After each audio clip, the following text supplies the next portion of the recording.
And we are recording. Welcome, everyone. This is your host, Abraham El Jaguar. First of all, this channel is proudly sponsored by the Red Room Publishing. Please check out their store for exclusive tabletop RPG products. They have recently released New Flesh, a future noir tabletop RPG where cyberpunk meets biological horror. You will find the link in the description and in the pinned comment. This channel is also proudly sponsored by Dead3 Studios, the publishers and developers of Dames of Asstoria, a tabletop RPG where you play as monster girls, experiencing high adventure in a world that doesn't fully accept them. They have recently released the Whispers of Copperridge adventure module. You will find the link in the description and in the pinned comment as well. This channel is proudly partnered with the What the Funk shop. Please check out their store for all sorts of products. They have dice, miniatures, game master screens, home decorations, and many other things. You will find the link in the description and in the pinned comment too. And make sure that you use my code for a special discount. Today we are continuing the solo actual play tutorial of Dragonbane. In the previous part, it was a difficult start to say the least. The our character Grodnar, the Red Hood, is in danger of dying. He has already rested. He has recovered from his conditions. His wounds have been healed. But despite Dragonbane being quite the heroic RPG, it is very easy for you to die. Grodnar is currently camping in the tunnel, or just finished camping rather, that lies between the room where the harpies attacked him and he had to run away, and the other cavern where this goblin camp, inhabited by three goblins, was almost his demise. He killed two of the goblins, the third one ran away. But now he has used two torches. Um, and he's still okay when it comes to rations, but he only has one torch remaining. So things are not exactly, how you say, looking peachy for him. And so it begins. Oh, and by the way, if you haven't seen part one, of course, you will find it in the description of this video, the playlist. I'm going to be putting all of the parts of the tutorial, solo actual play there.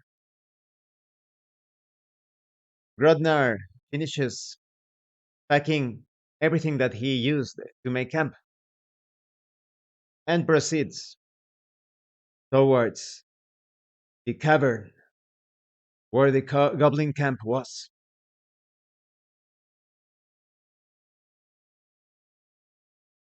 As always, I am trying to make it as clear as possible. Since this is a tutorial, when I am making the rolls, when I am playing the role of Grodnar, right now, I need to roll to see if the camp is uninhabited, is abandoned. As Grodnar, I move towards the entrance of the cave cautiously and peek inside.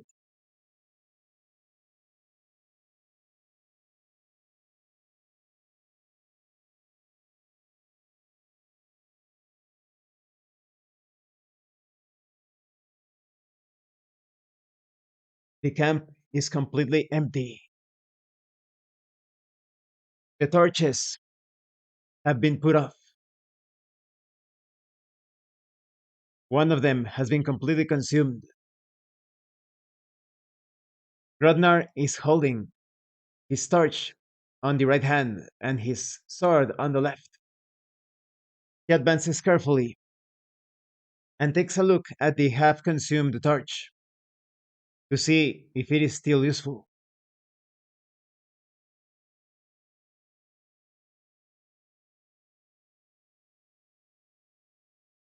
The torch is still available for use.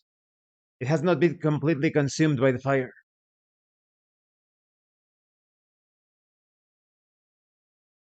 Grodnar takes the half consumed torch and puts it in his backpack.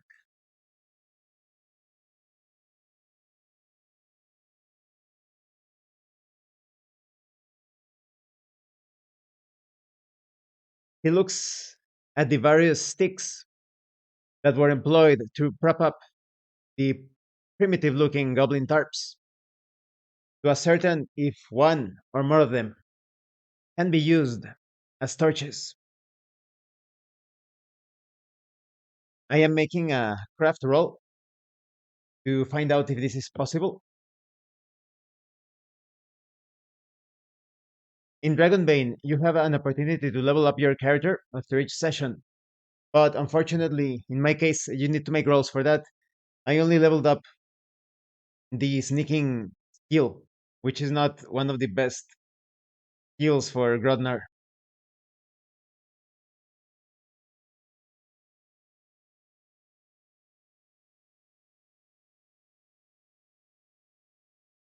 Grodnar cannot find any stick that will be effective to be used as a torch. They are flimsy at the point of breaking.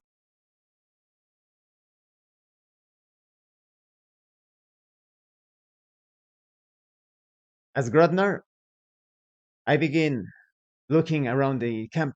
For those of you that do not remember, Grodnar is a mallard, a humanoid duck.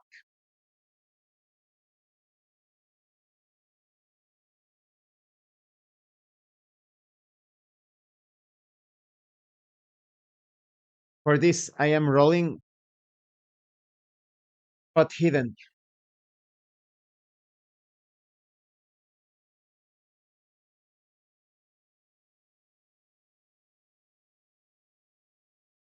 As Grodnar searches through the tarps and the area about, he finds nothing of interest. As Grodnar, I put my sword close at hand in my belt, in the scabbard, hold the shield in my left hand, the torch on my right, and proceed towards the only other tunnel that leads deeper into this underground complex.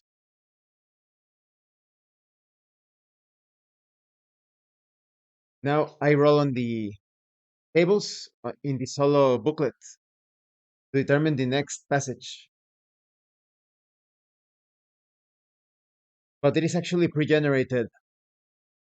So I read entry 2. As Grodnar proceeds into the next cave, he remembers the words of the old wolfkin that welcomed him to this complex. Fire long ago ravaged this once grand mausoleum.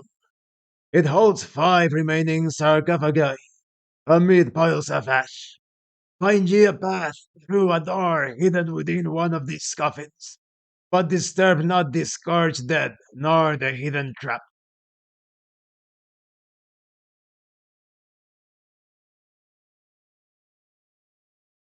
Rodnar places the torch on the ground, close to the 5 sarcophagi, and using his shield to pry open the lid of the sarcophagi on the left, he pulls out his sword with his right hand.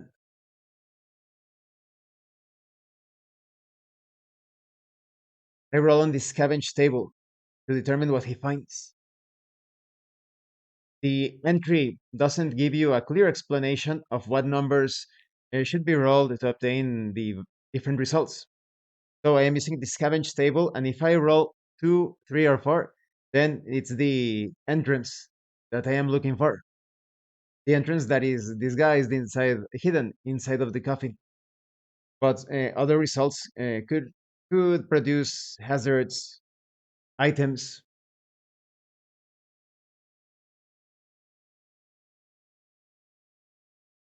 And inside the first sarcophagus open, a cramped, somewhat small tunnel that for an average human would require for that person to crouch in order to access it is revealed. As Grodnar, I put my sword back into its sheath, pick up the torch with my right hand, and proceed inside through the hidden tunnel. Now, because these have been two instances, the threat has now risen to five. Once it reaches six, something bad is going to happen. The next entry is not determined, so I roll on the tables to figure out the details, hazards, potential inhabitants.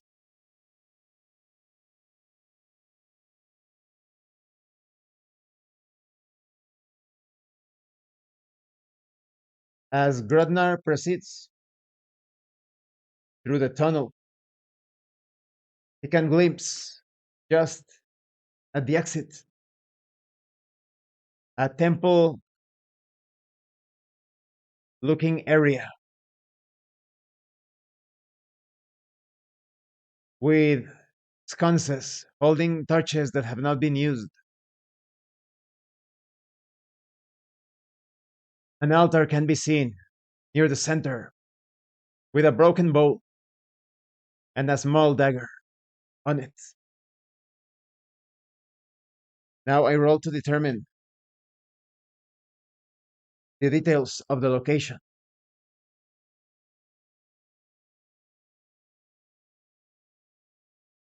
Three details.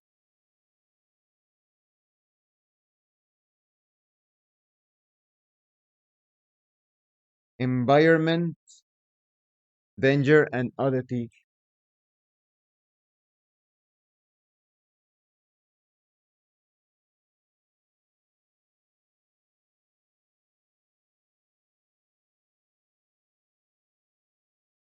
I roll on the environment.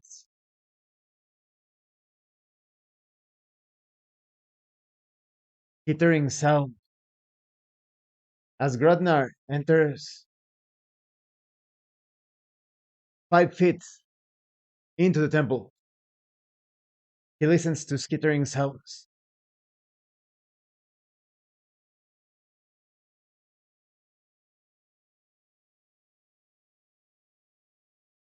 I roll to determine the danger.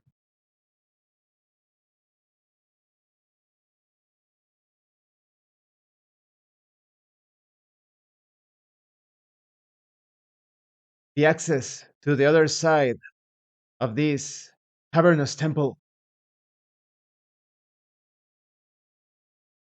is separated by a huge pit covering almost the entirety of the center beyond the altar.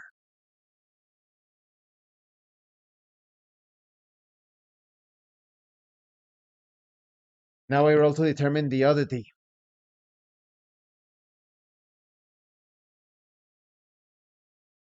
Shifting architecture.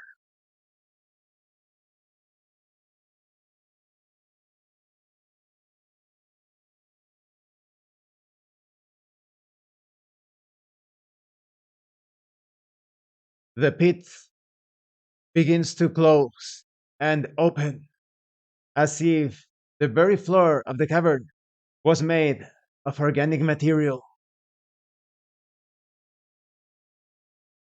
Grognard, Grodnar exclaims, What? What foul spirit is doing this? I have not profaned this temple in any way. Stop this! Stop this immediately! the motion of the pit opening and closing as a huge maw on the ground ignores Grodnard's explanation. As Grodnar, I look at the pit and realize that as soon as it closes, there is enough momentum, there is enough of a chance to jump across. As Grodnar, I steady myself.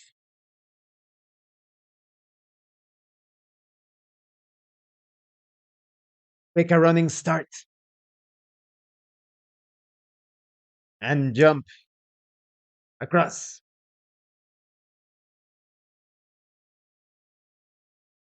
I am rolling with a boon because I am assisted. Rugrodnar is assisted by the opening and closing of the pit.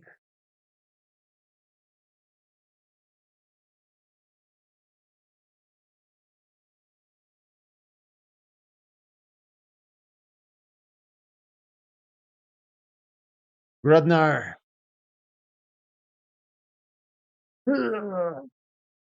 Wah!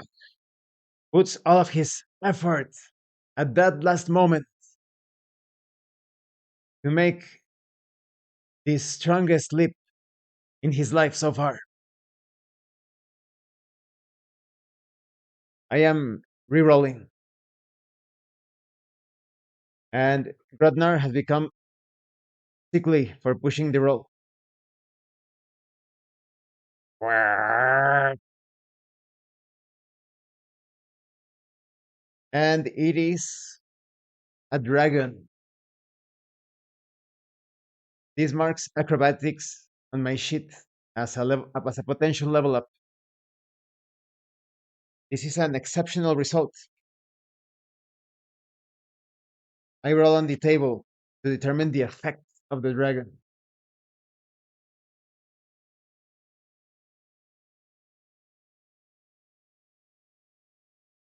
Rodnar makes it across so swiftly that he makes it almost halfway into a tunnel that leads deeper into the cavern. As Grodnar, I turn back towards the temple-like area and mockingly speak. Quack. No spirits, no demons, no devils. They will not stop me in my quest.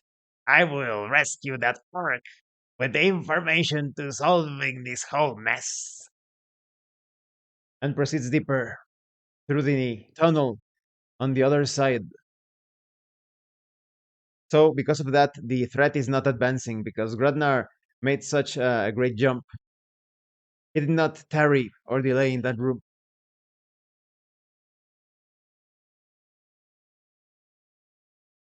I move to the next entry and it is also unknown. So, once again, I am rolling. I also roll to see if there are improvised weapons in that next revealed cave, which are going to be added to the features. I obtained two improvised weapons, bats and stalactite. We will make sense of it as I roll the other elements. I roll on the area table, and I obtain subterranean river as a result. Grodnar can hear the sound of water. There is obviously a river in the next cavern.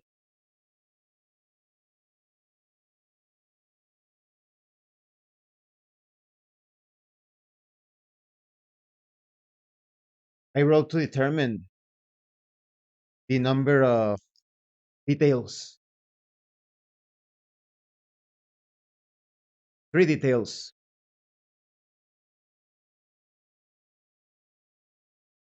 Contents.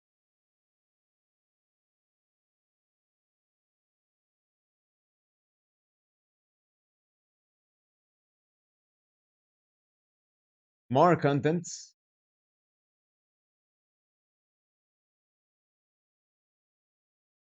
And danger.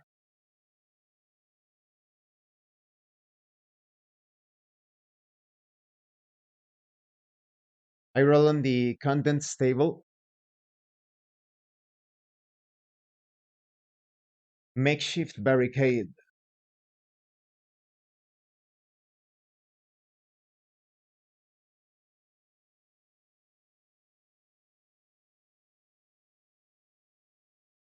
As Grodnar approaches, the exit of the tunnel into the cavern, he notices a shoddy barricade made of rocks and wooden pieces. I roll again on the contents.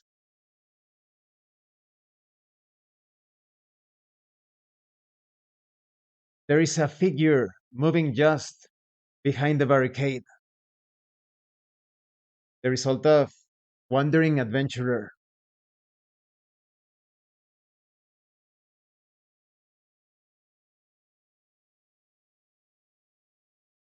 I roll on the result of danger. Crumbling terrain.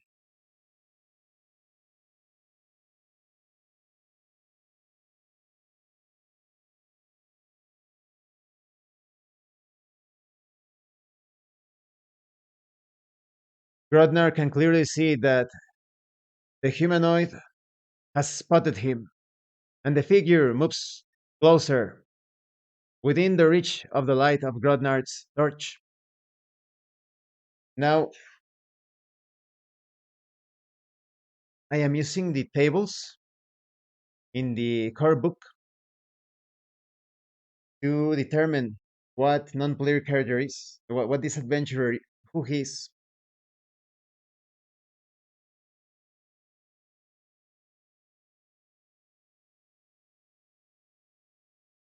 It's a human.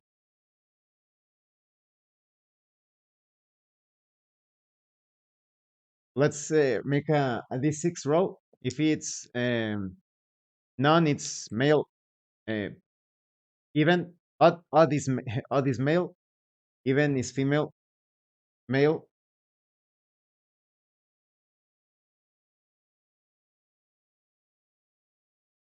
Now determine the motivation that the NPC is expressing with gold rings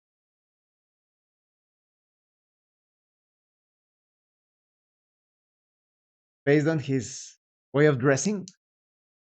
Rolling on the profession table,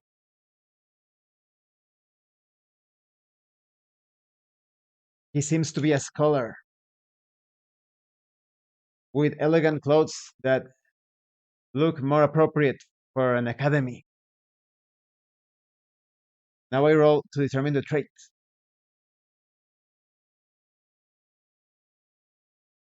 He immediately starts talking,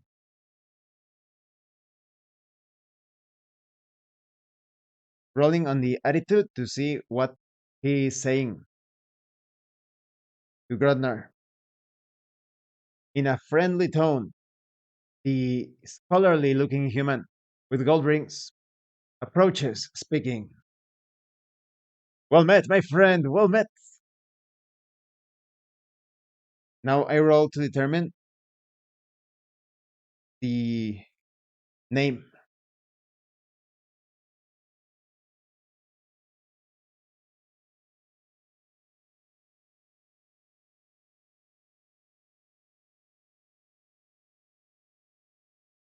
I am in-game, well met. What might you be doing in this dangerous area? As Grodnar, I reply. Orc, I would say the same to you. This is not a place for a scholar. Perhaps you are a scholar, you dress as such. I am rolling on the solo booklet to obtain inspiration to see what he replies.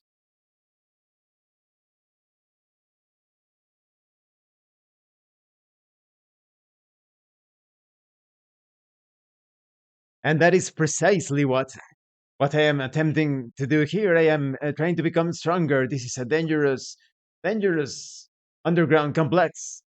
You know the legends, right? Of course. Otherwise, you wouldn't have entered here.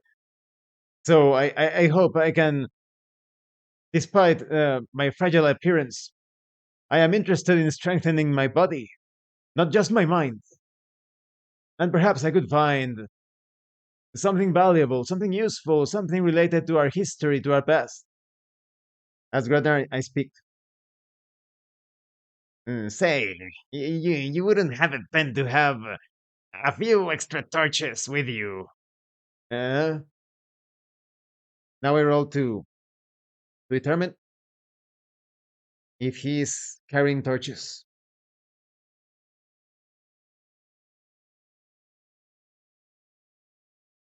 No, I am sorry. But perhaps you could fashion a torch out of this barricade. You can see there are some wooden pieces here. Oh, yes, That seems like a good idea.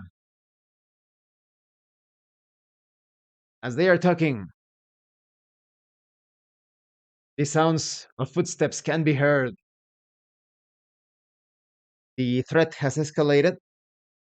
It has reached six, and a trio of goblins appear from the tunnel at the farthest side of the cavern.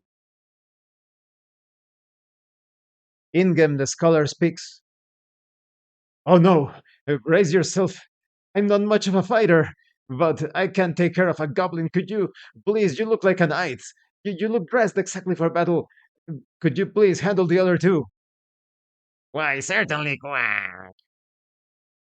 Grodnar drops his torch, pulls out his sword, and with sword and shield prepares for combat. Now, I am drawing initiative for Grodnar and the two goblins, as the scholar is busy fighting the goblin.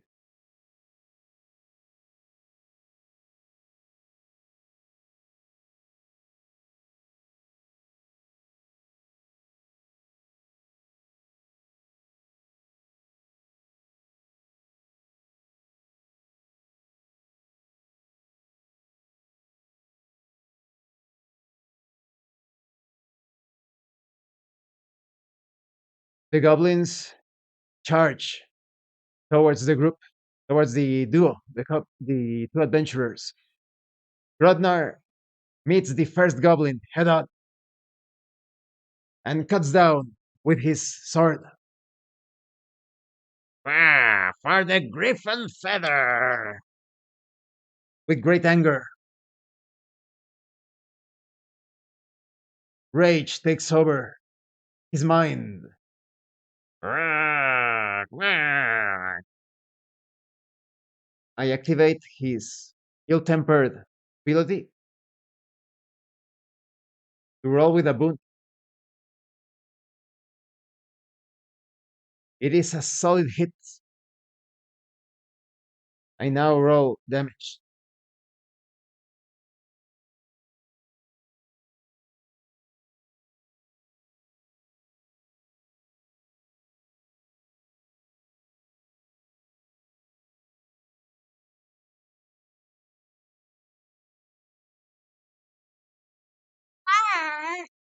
The goblin yells in pain as the blade bites deep, almost cutting the collarbone completely.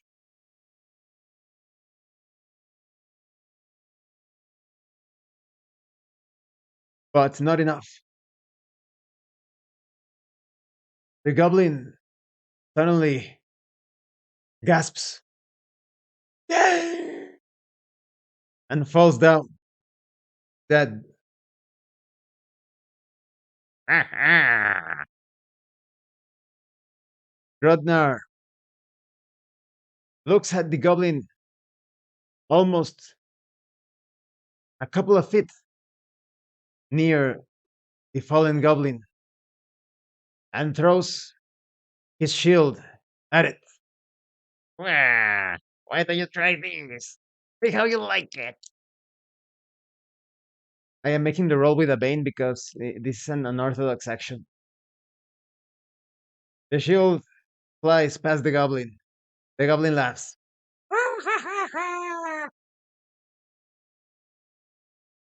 The goblin rushes at Grodnar and slashes with its sword,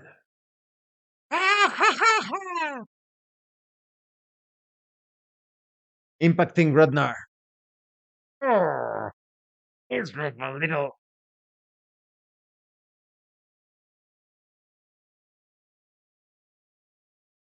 Rolling damage.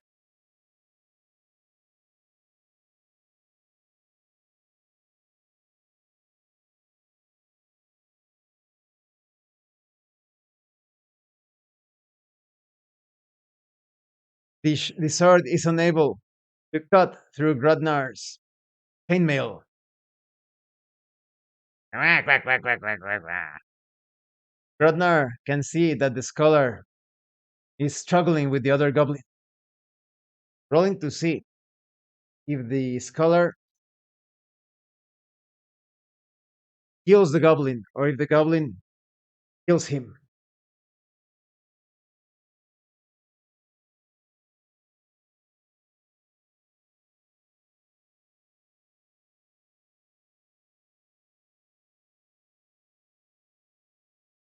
The fight goes on with no clear winner for between the scholar and the goblin.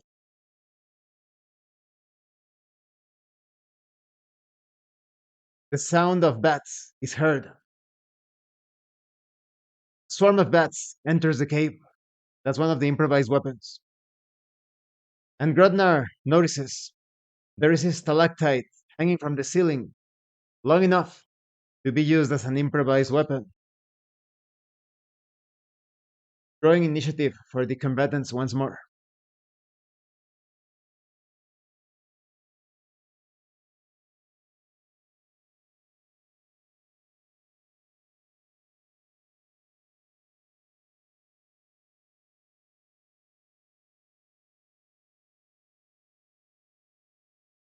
Grodnar, as Grodnar, I rush at the goblin and shove the creature against the stalactite, Here we go. Quack, quack, quack. impaling it completely on it. The goblin slides down. That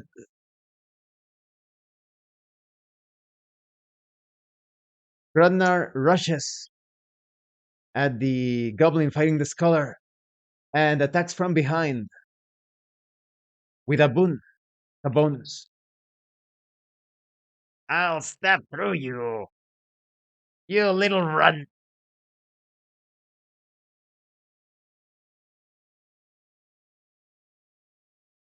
Grodnar uses all of his agility, his dexterity, becoming dazed in the process as he sidesteps to get a better aim with the thrust. I push the roll to reroll, Quack, quack, quack, quack. scoring a solid thrust through the back of the goblin, rolling damage, killing the goblin, impaling it. The goblin falls dead. The scholar is gasping. Hey, thank you, my friend. I'm sorry, I did not catch your name, did I? The name's Grudnar the Red Hood. I would recommend that you find a safe place to either camp or perhaps get out of here if you are done with your training. This is not a safe place for the scholarly type. Yes, that is a sensible thought. I think I would do just that. Best of luck, my friend. Best of luck. Quack. Now, let me just take a little rest. Um, don't worry about me. I just need to recover. Yes, so I see. Best of luck once again. Best of luck. The scholar moves away through one of the side tunnels, and Grodnar considers the directions given to him by the old wolf kid, figuring out how to proceed deeper into the underground complex. And this concludes this actual play solo tutorial. I did much better as Grodnar in the previous part. Oh, I was getting mauled, but here this time was pretty good. There's a lot of there was a lot of progress made.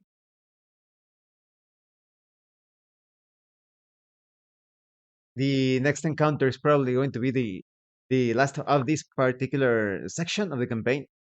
Thank you for watching this solo tutorial actual play. If you have any comments or questions, please let me know. I'll see if I can produce the next part, perhaps perhaps on Sunday. Who knows? Because this requires a bit of time. I need to set up things, refresh my memory when it comes to the rules.